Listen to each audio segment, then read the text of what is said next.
On the 3rd of December 2011, at around 3:45 p.m, a young man named Dale Fisher, also known as Squirrel, was walking with a friend to the corner store near 62nd and St. Lawrence, when a silver two-door car would pull up next to them. Someone leaned out the window, opening fire, hitting Dale several times. This was a brutal and senseless slaying, but even more brutal was the fact that in the aftermath, someone would take a graphic picture of Dale's body laying on the sidewalk. It's moments like this that really drive home just how dark life in the Chicago streets can really be. After the shooting, and after being pictured on the ground, Dale was taken to the Stroger Hospital, where he was pronounced dead about half an hour later. Police would report claims that Dale was shot a total of 12 times. And according to Dale's friends and family, he wasn't really a gang member and would rather spend time at a youth center than on the streets. Dale's family had actually moved away from the Washington Park and Woodlawn area to the Chapman neighborhood about 3 miles south. But unfortunately, Dale would still come back to his old stomping grounds to hang out with his friends, some of whom were indeed affiliated with the sets in the area that were enemies of O-Block. This included STL on St. Lawrence Avenue and EBT on Eberhart on 64th and Jarrow City on 62nd, as well as crews within them like FYB and FBG. In the years following Dale's death, many of these people would tweet about Dale being an innocent civilian who had nothing to do with any gang rivalries in the area. However, Dale was seemingly around real gang members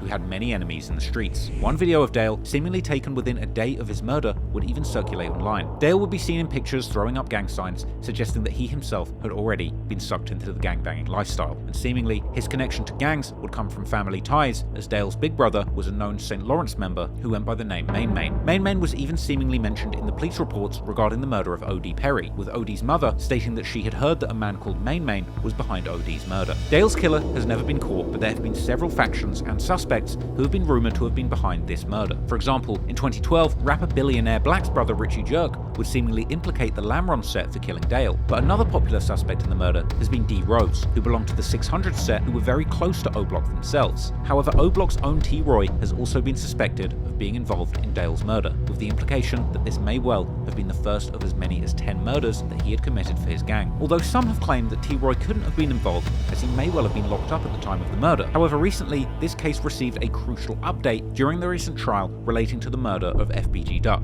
when one of the cooperators, allegedly FBG Butter, would tell investigators that Dale had indeed been killed by T. Roy and D. Rose. While the case was never definitively solved, the willingness of federal prosecutors to name T. Roy as a killer in paperwork speaks volumes. However, this was only the first of many rumored murders which T. Roy was thought to have played a role in. The next one would see him allegedly being assisted by his best friend, infamous killer and rapper from O-Block, King Von.